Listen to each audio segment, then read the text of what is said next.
Welcome to For Book Lovers Only Live Radio, where we discuss amazing books written by talented authors. For Book Lovers Only Live Radio is a proud member of the Village Connector Media Network. If you love books, we have a home for you. Now time for your host and chief book lover, Rob Brown. Hello, book lovers and friends. Welcome to For Book Lovers Only Live Radio, where if you love books, we have a home for you. My name is Rob Brown, your internet radio host and chief book lover. So excited for you to be with us today. And today we have an incredibly influential speaker and author who will be joining us via Skype. He really needs no introduction for how widely known he is. Bob Burg is our distinguished guest today. I am so excited to have him on our show. But before we begin, I want to invite you, the book lover, to join our Book Lovers Club.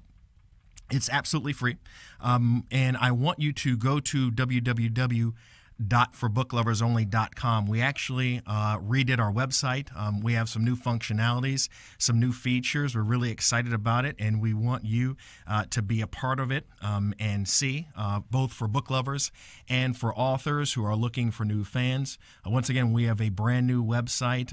It's really nice. We put a lot of hard work and effort and time into it, and we are just really, really ecstatic about serving you, the book lovers. So please feel free to visit us at www.forbookloversonly.com. Now, if you are a book lover and you haven't joined our Book Lovers Club yet, we cordially invite you to do so. It's simple.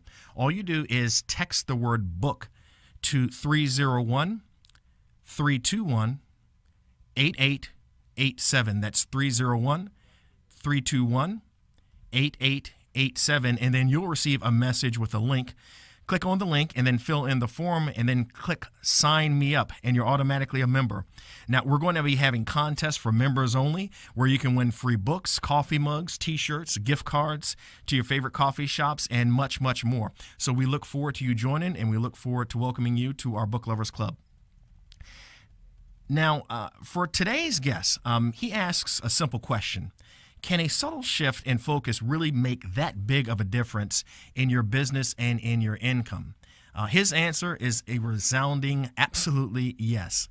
Bob Burg is the author of a number of books on sales, marketing, and influence, with total book sales of well over 1 million copies. His book, The Go-Giver, co-authored with John David Mann, has sold over 500,000 copies and has been translated into 21 languages. It's been reissued in a new expanded edition with a foreword by Huffington Post founder and publisher Arianna Huffington. Bob is an advocate, supporter, and defender of the free enterprise system, believing that the amount of money one makes is directly proportional to how many people that they serve. He is also an unapologetic animal fanatic and serves on the board of trustees of Furry Friends Adoption and Clinic in his town of Jupiter, Florida. And we're going to be calling Bob Burg right now.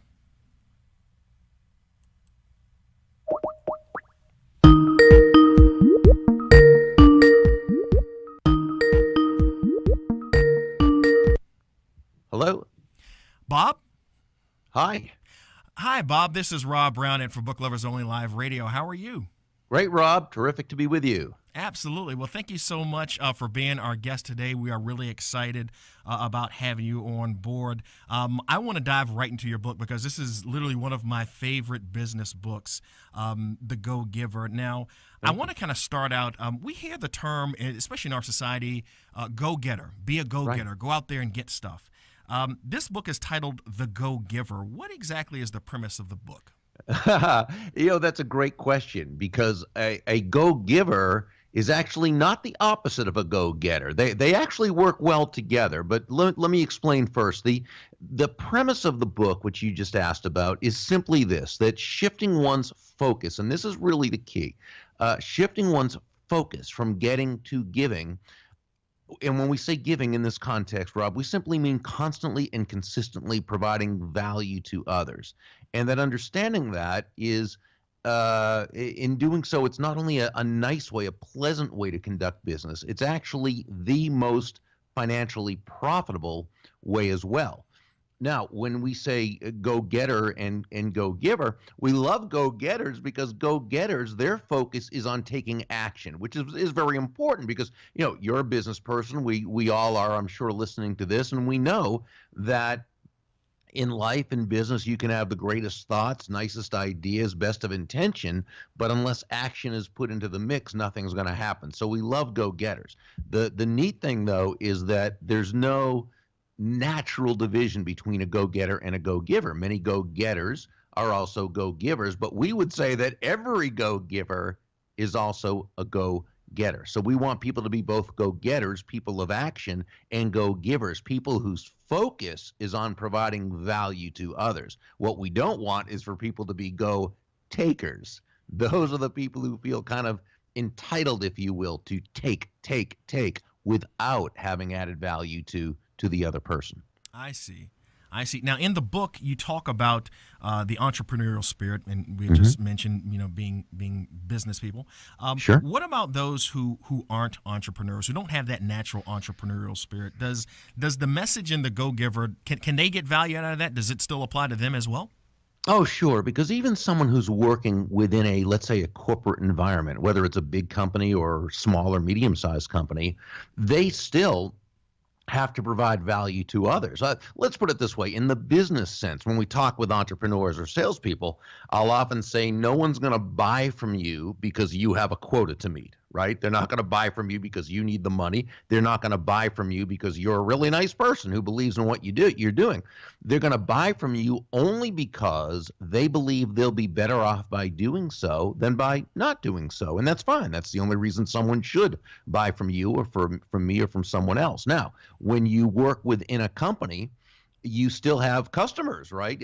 But who's the person buying from you? Well, it's your employer. And no one's going to give you a job or allow you to keep your job with them because you need the money, because you have a mortgage payment coming up, because you want to save for your kid's college education. No, they're going to hire you or keep you on because they believe that they'll be better off, that their company will be better off by doing so than by not doing so. So as someone who maybe is not an entrepreneur but an intrapreneur, right? You're an entrepreneur, but within your company, you've got people you've got to please, your employer, the people you're working with, people in the other divisions or departments, maybe eventually the end user, depending upon what you do. But sure, your job is still to give much more in value to others than what they're paying you, because then they feel great about it and you accomplish what you want. That makes a lot of sense. Now, in the book, you and your co-author, John David Mann, you mentioned the 5 laws. Kind of give us a quick review of those 5 laws.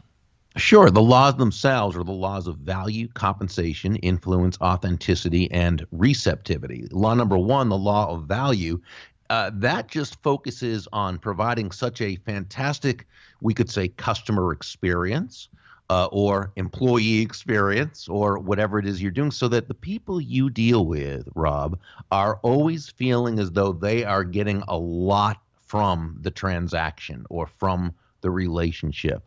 And it's the people who do that are always going to be in demand as a salesperson, who's always going to be in demand as an employee. So to the degree that you utilizing what we call the elements of value, such as excellence, consistency, attention, empathy, and appreciation whenever you deal with others, that's the degree that you make yourself valuable in the marketplace.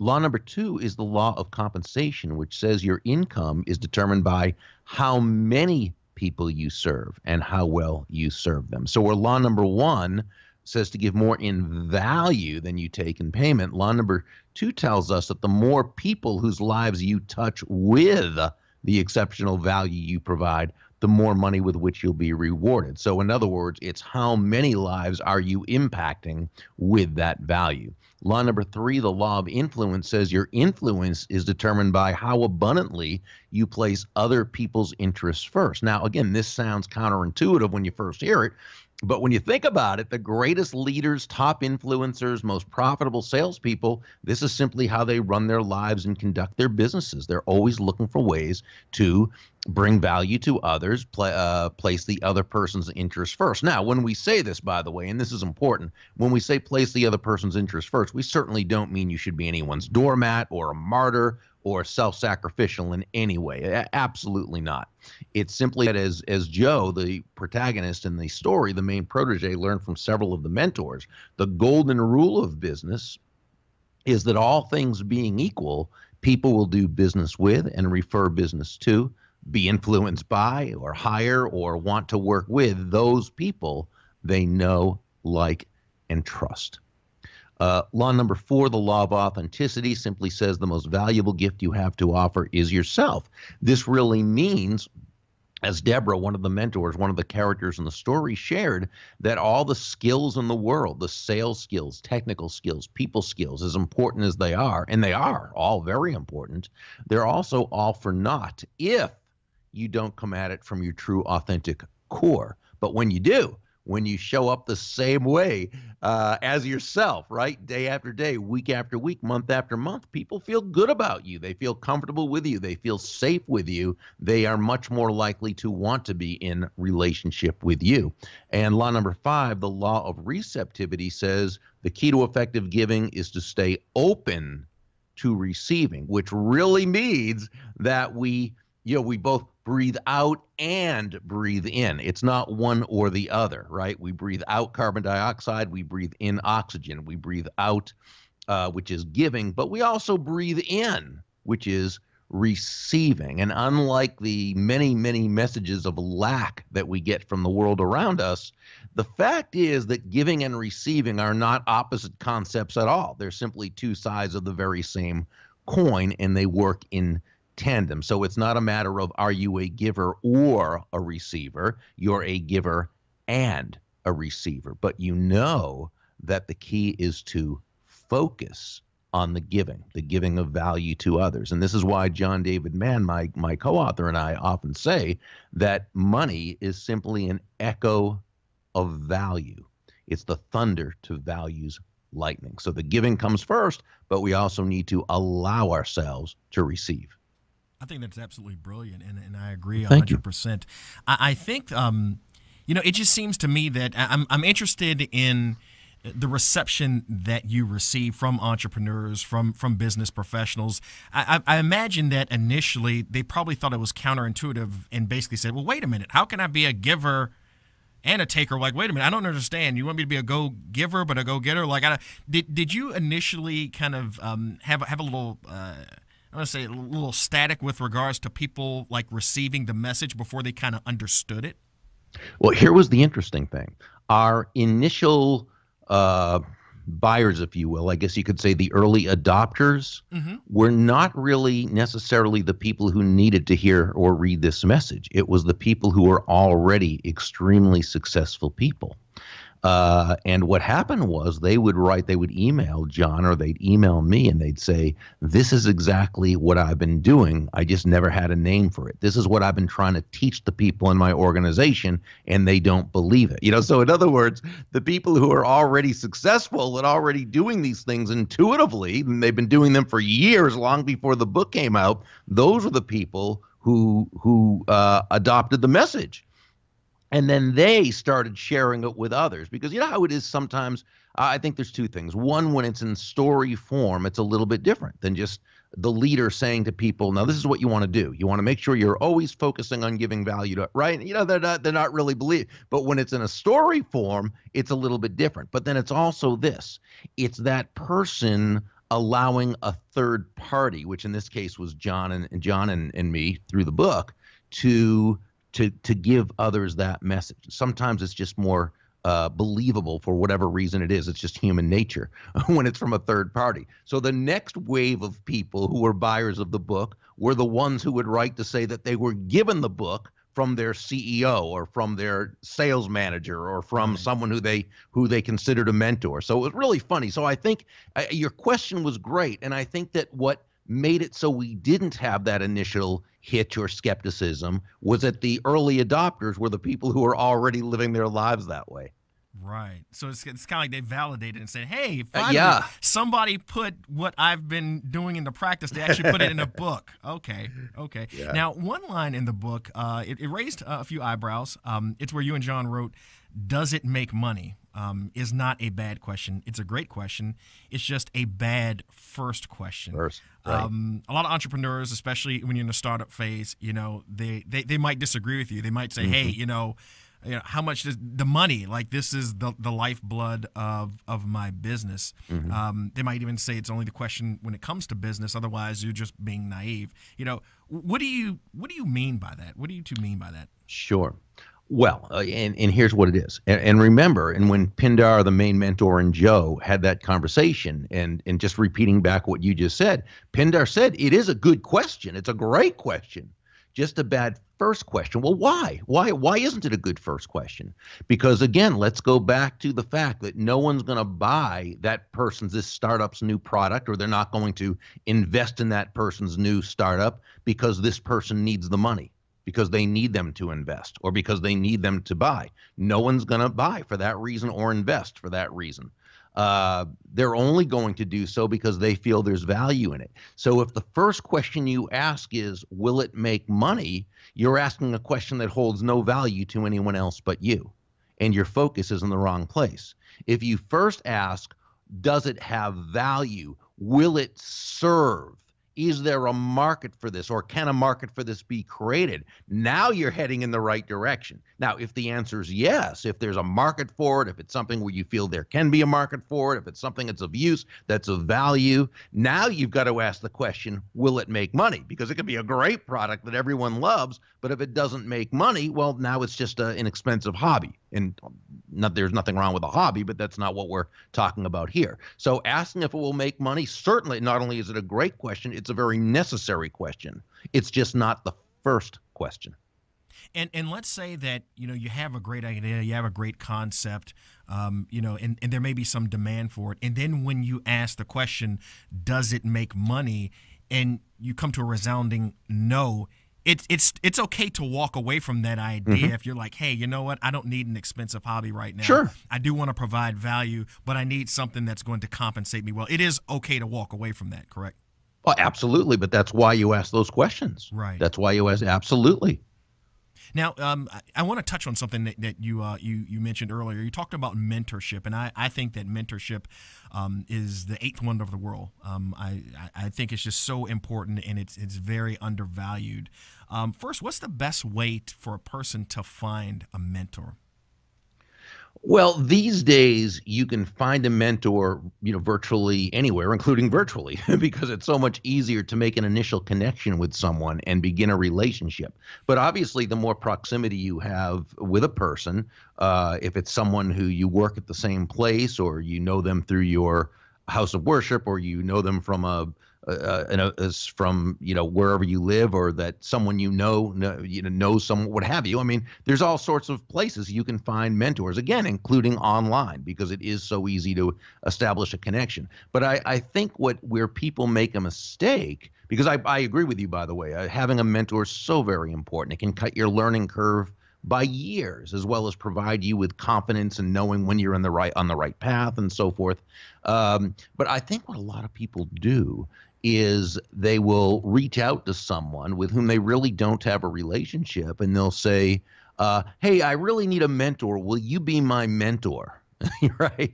And that's sort of like asking someone, hey, will you share your 30 or 40 years of business wisdom with me, even though you don't know me from a hole in the wall? And most people, not that doesn't ever work, but for most people, that's not going to happen. It's sort of like asking for marriage before asking the person out on a first date. Okay. Right.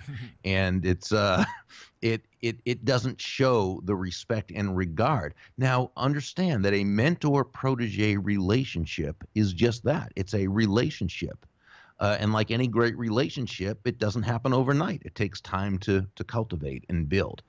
So what you can do is you can ask this person, even though you don't know them well, you can let them know that you admire their work, and so forth, and you're about to start a business, or you're climbing the corporate ladder, what have you, and that you realize that they are very busy. So if this is not something that would work out, you totally understand. But may I ask you one or two very specific questions?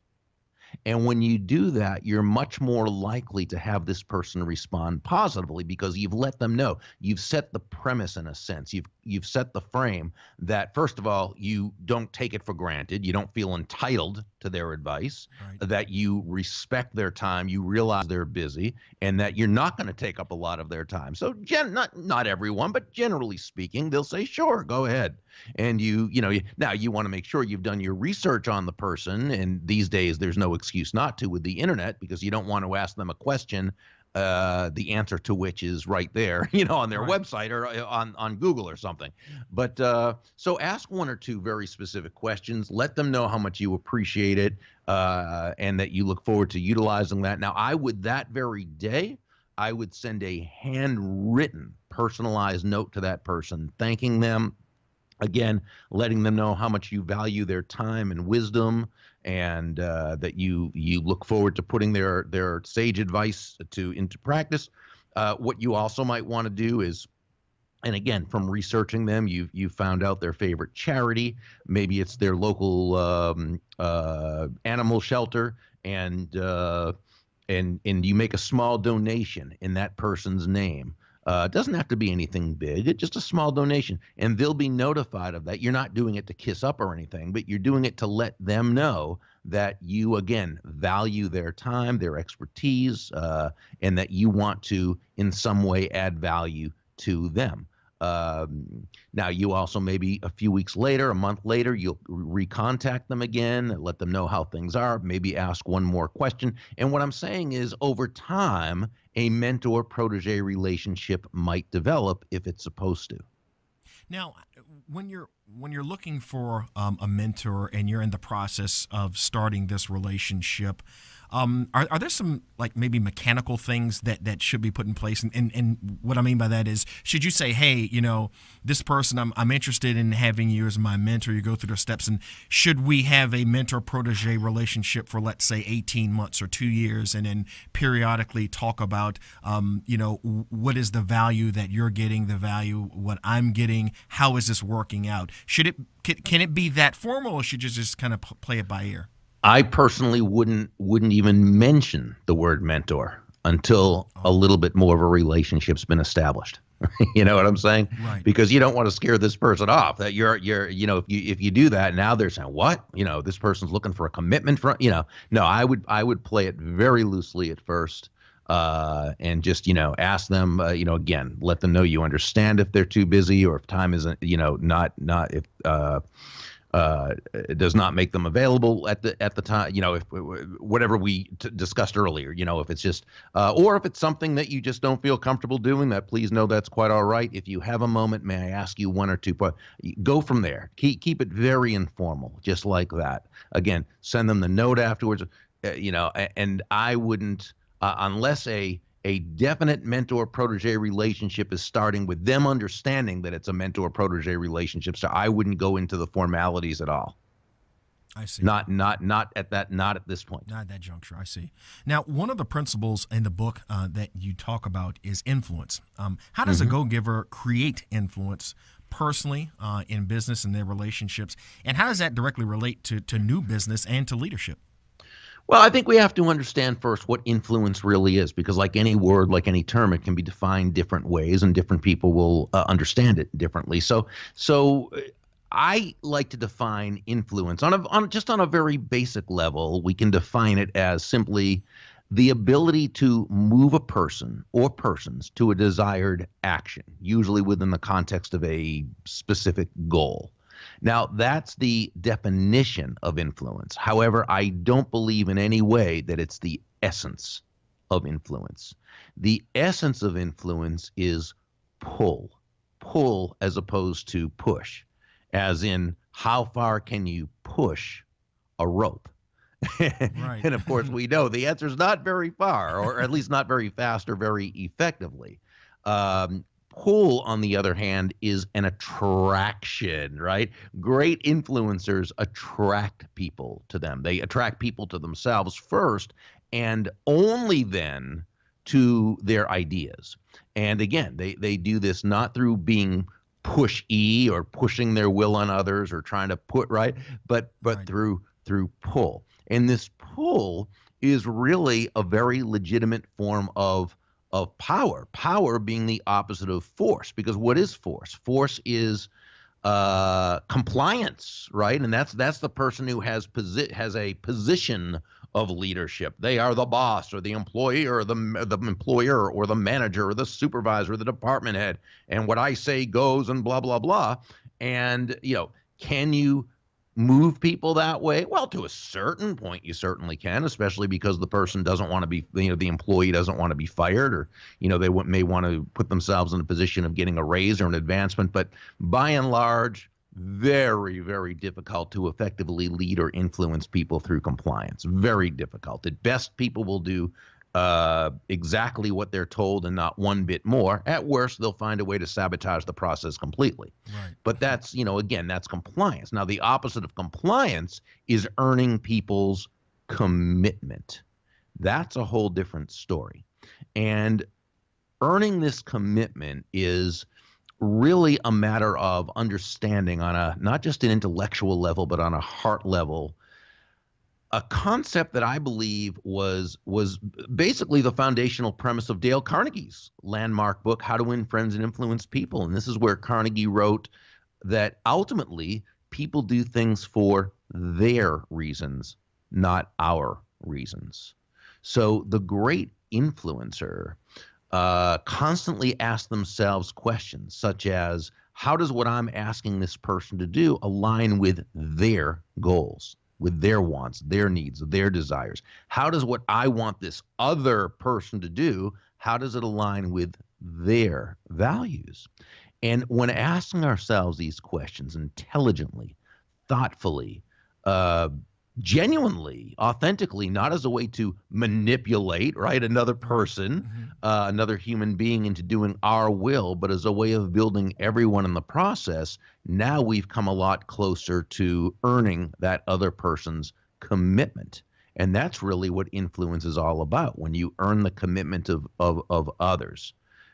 So it's understanding that it's never, great influence is never about the influencer, right? Just like great salesmanship is never about the salesperson. It's always about the other person, that person whose life you're looking to touch. I think that's a phenomenal point, and I'm glad you make that, because I think that's lost on a lot of business people. I think that's lost on a lot of entrepreneurs, that you always have to kind of, really focus on another person. Like you said, nobody's going to buy your product because you have a mortgage to pay, or, you got bills to pay. They're going to buy a product because they feel that you're going to add value to their life if they move forward with buying that product. Now, I imagine there's some misconceptions about what being a go-giver is. It's like the name in and of itself almost implies that you're constantly giving. Can a person be taken advantage of that way? For example, can a go-giver tell a person, like, no, you know what, I'm not interested in doing that? How would they handle that? Yeah, well, and there are a couple great questions within that question. One is, are there misconceptions about what a go-giver is? Absolutely. I mean, I think before anyone reads the book, they see a title like the go-giver, and naturally they might think, well, it's just someone who just gives themselves away, right? Or someone who can be taken advantage of, or someone who's which of course absolutely is the very opposite of a go-giver. There's nothing about being a go-giver that says that you should be anyone's doormat, right? That you should be taken advantage of. If you're taken advantage of, it's because you're doing things in such a way that allow people to take advantage of you. So my advice would be, don't do that. That's not a good thing. Now, can you say no? Well, go-giver has to say no. They have to say no much more than they say yes. Why? Because when you're a go-giver, you're probably very successful, and you're going to have a lot of people asking you for things, which is okay. And when it's something that you want to do or feel called to do or feel it's helpful and helping you to serve, great. But that's not always the case. We have to be able to say no more than we say yes. But what a go-giver would do is they would say no in a way that respects the other person, that honors the other person, that makes this other person feel genuinely good about themselves and about the situation. For example, I've often heard the the politically correct thing over the last few years I've been hearing a lot is, well, no is a complete statement or a complete sentence. So just tell people no, right? And I see people nodding their heads in empowerment as though, yes, that's what I'm going to do. I'm just going to tell people no when they ask. Yeah, but really, I would ask, is that what you're going to do? Someone asks you to serve on a committee or to do something for them or to do something that's not out of line. You don't want to do it, but it's not out of line. Are you going to say no? Yeah, that's rude. Right. It's going to turn a friend into an enemy. It's going to probably keep them from ever asking you to do anything. And maybe you want to do things with them at some point. This just isn't the time you want to. So, and it also is saying no that way is incongruent with your value system of treating people with respect. So I don't think that's a way to do it. Just as bad, I don't think it's good to lie. I don't think it's good to say, well, I would, but I don't have time. Right. Because the fact is, you have time. You just don't want to do the thing. Right. As human beings, we don't have time. We make time to do those things that we value. What it really is you value not doing the thing more than you value doing the thing. And that's okay. But when you say, I don't have the time, not only are you lying to yourself as well as to the other person, but they're going to answer that question. They're going to come back and explain why it's not going to take up a lot of time, blah, blah, blah. And if they do this effectively, now you're in a real pickle. Right. Because now you've either got to let them know that you were just fibbing, that you just don't want to do it, and they're not going to feel good about you. You're not going to feel good about you. Or in order to save face, you're going to have to do that thing that you don't want to do. And again, that's not being a go-giver. That's self-sacrificial, and that's not something we believe in. So no, the way to do it in a way that's very congruent with your values and very kind is when let's use the committee. They ask you to serve on a committee that you just don't want to serve on. You might say something like, thank you so much for asking. While it's not something I'd like to do, please know how honored I am to even be asked. Boom. Now, what you've done is you very politely, you kindly let them know that, yeah, while you thank them for asking, it's not something you choose to do. It's not something you want to do, but that you're honored to be asked. But you're also not giving them an excuse. You're not giving them something to, hang their hat on and to be able to answer. You're just basically letting them know that the answer is no. But you're doing it in such a nice way that they can't possibly be offended.